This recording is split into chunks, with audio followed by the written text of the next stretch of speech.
If you're feeling back pain after doing glute bridges, it's not your fault. Most people perform this move wrong without realizing it, and it can lead to serious discomfort and slow progress. But don't worry, I'm going to show you exactly what mistakes to avoid so you can finally get the results you're looking for without hurting your lower back. The glute bridge is an amazing exercise for strengthening your glutes, hamstrings, and core. But if you're doing it wrong, it can cause lower back pain and poor results. In this video, I'll show you the 5 biggest mistakes people make when doing glute bridges and how to fix them so you can get the most out of this exercise and protect your lower back.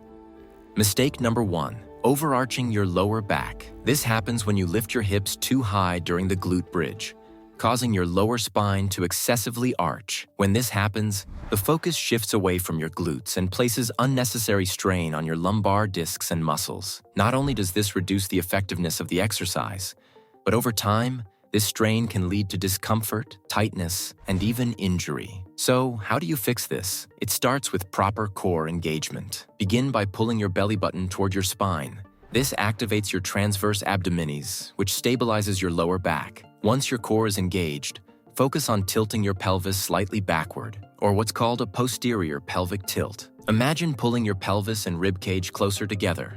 This will flatten your lower back and prevent that excessive arch. By maintaining a neutral spine with a slight pelvic tuck, you protect your lower back and ensure your glutes are doing most of the work. This adjustment will not only reduce back strain, but also make your glute bridges more effective for building strength and muscle. Remember, the goal is to use your glutes and core, not your lower back.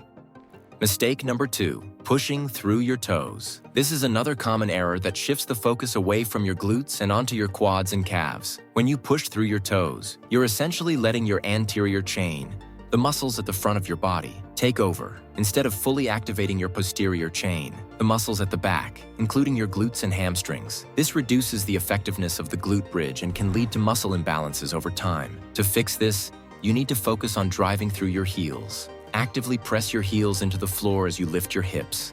A great way to reinforce this is by slightly lifting your toes off the ground while keeping your heels planted. This ensures your glutes and hamstrings are doing most of the work. Also, remember to squeeze your glutes at the top of the movement. This will help activate them even more and prevent your quads and calves from taking over.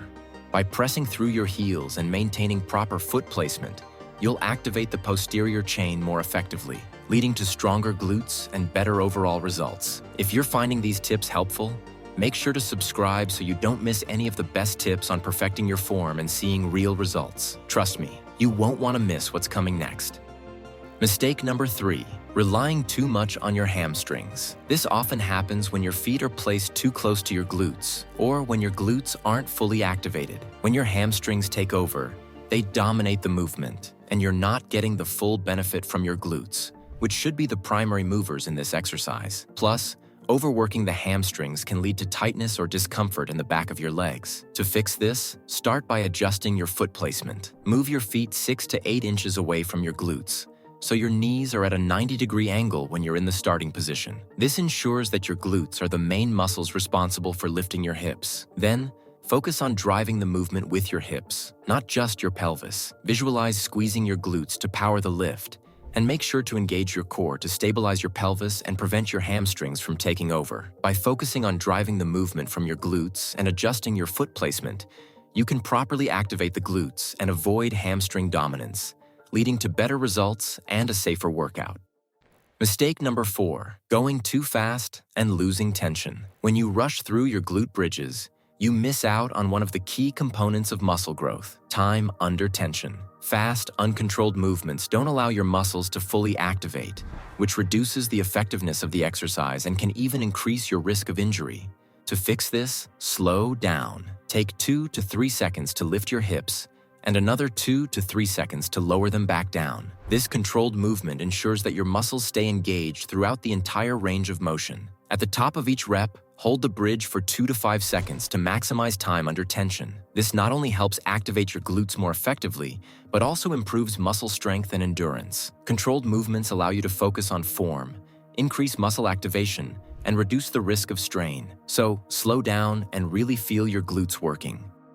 Mistake number 5. Incorrect pelvis positioning. Your pelvic position plays a huge role in glute activation and lower back health. An anterior pelvic tilt, when your pelvis tilts forward, can shift the load to your lower back, reducing the effectiveness of the exercise. On the other hand, a slight posterior pelvic tilt aligns your spine and engages your glutes properly. To fix this, start by performing a slight posterior pelvic tilt. Think about tucking your pelvis under, as if trying to bring your belly button toward your spine. This position keeps your lumbar spine neutral and ensures that your glutes are doing the majority of the work. It also protects your lower back from unnecessary strain. Keep this neutral or slightly posterior pelvic tilt throughout the entire movement. By focusing on this adjustment, you'll maximize glute activation and prevent lower back discomfort. Now let's put everything together and perform the perfect glute bridge. Start by lying flat on your back with your knees bent and feet flat on the floor, about hip-width apart. Keep your arms at your sides with your palms facing down. Engage your core by pulling your belly button toward your spine and slightly tuck your pelvis under. Press through your heels as you lift your hips off the floor, keeping your body in a straight line from your shoulders to your knees. Squeeze your glutes at the top and hold for 2 to 5 seconds. Then, lower your hips slowly back to the floor, keeping tension in your glutes the entire time. Repeat this process for 10 to 15 repetitions, focusing on slow, controlled movements for maximum muscle activation. Remember to engage your core and squeeze at the top for the best results. If you're looking to ease your lower back pain even more, be sure to check out our previous video where we cover powerful stretches that can help improve your mobility and prevent future discomfort. It's pinned at the top, so give it a watch for even more ways to relieve your back pain. Now that you've mastered the glute bridge form, it's time to put these tips into action. Try them out during your next workout and feel the difference. If you've got any questions or want to share how the tips have helped you, drop a comment below. And remember, if your back pain is still lingering or if you're dealing with more discomfort than usual, don't wait. Give us a call for a free second opinion.